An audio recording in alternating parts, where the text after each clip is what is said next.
ទិដ្ឋភាពទេសភាពនៅខ្លងទ្វារទន្លេអ៊ំនាពេលសូរិយារៀបលេ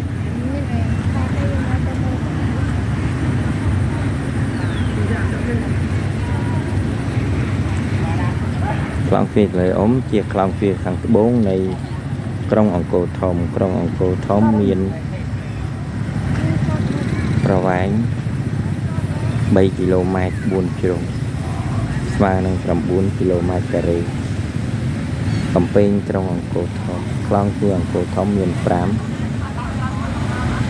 គឺខ្លងទ្វារទន្លេអ៊ំខាងត្បូងខ្លងទ្វារខ្មោចខាងកើតខ្លងទ្វារជ័យ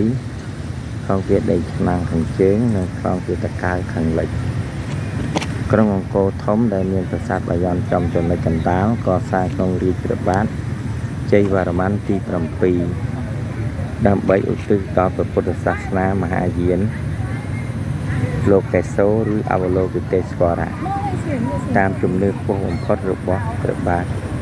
មហាពុទ្ធរាជាជ័យសតវង្សជ័យវរ្ម័នទី7ប្រាសាទបរិវារមានប្រាសាទបាក់សីចាំក្រុងប្រាសាទសង្វៀនប្រាសាទលឹងប្រាសាទភ្នំបាក់ខែងប្រាសាទបាយក្អែក